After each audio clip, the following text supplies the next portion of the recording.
მეგობრებო, მოგესალმებით. დღეს თეთრკარავში შევიკრიბეთ სკოლის პედაგოგები არ გვეყოლება წამყვანი, რადგან დროისედაც მცირეა და პრობლემები უამრავი. მე დაწყებითის პედაგოგი გახლავარ და ხოლო ჩემს გულის ტკივილზე ვილაპარაკებ. ჩემი გადასაწყვეტი არ არის სამწუხარო, ბავშვს რომელიც სახელმძღვანელოთი შევასწავლოთ ესა თუ ის საგანი. ჩემი მოვალეობა იმ წიგნის სწავლებაა, რაც დამტკიცებულია განათლების სამინისტროს მიერ.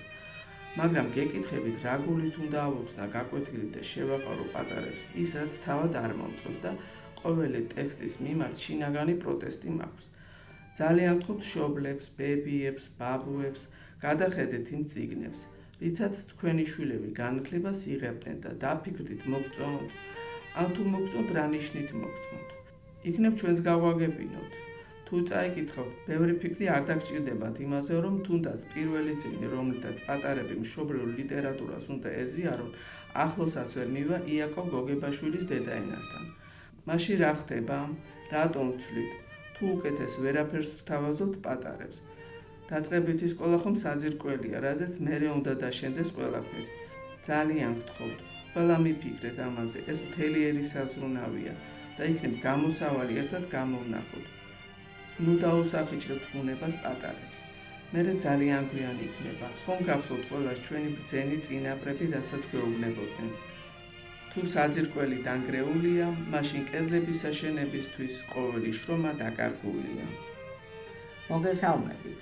მე მათემატიკის პედაგოგი გახლავართ და ჩემ შემთხვევაში უფრო რთული იქნება ყველასთვის გასაგებ ენაზე საუბარი იმ პრობლემებზე, რაც ჩემს საგანს უკავშირდება.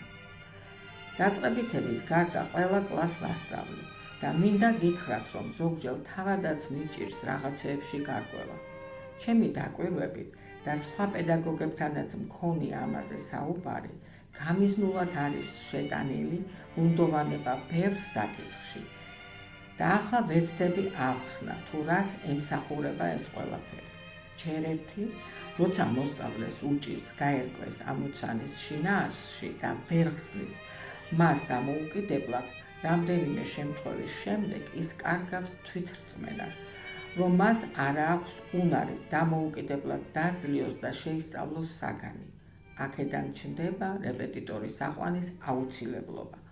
თითქმის ყველა ჩემი მოსწავლე იშვიათი გამონაკლისის გარდა მათემატიკაში ემზადება და მხოლოდ იმისთვის, რომ რეპეტიტორმა გასაგებ ენაზე გადმოუთარგმნოს ის, რაც სახელმძღვანელოში წერია. რატომ? როცა შეიძლება, რომ მარტივად და გასაგებად მივაწოდოთ მოსწავლეებს ეს საგანი და კი არ შევაშინოთ და შევაძულოთ, არამედ გავუადვილოთ სწავლად და შევაყვაროთ. დიდი მადლობა ყურადღებისთვის.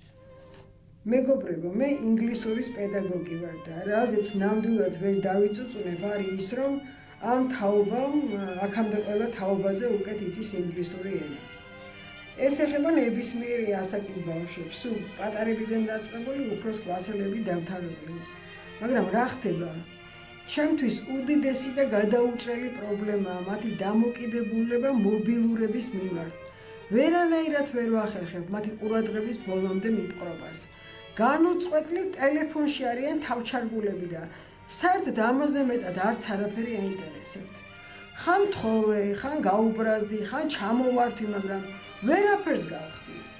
ეს უკვე ვირუსივითაა, რომლის საწინააღმდეგო რაღაც შესაბამისი ვაქცინაა გამოსაგონებელი. არ მგონია ეს მარტო ჩემთან ხდებოდეს. იფიქრეთ ამ საკითხზე, ერთად ვიფიქროთ და იქნებ რამე გამოსავალიც ერთად გამოვნახოთ. თეთრკარავს კი დიდი მადლობა ჩემგან, პედაგოგებისგან, რომ საშუალება მოგვეცა, სადმე მაინც დაგვეფიქსირებინა ჩვენი გულის ტკივილი. მომავალ შეხვედრამდე.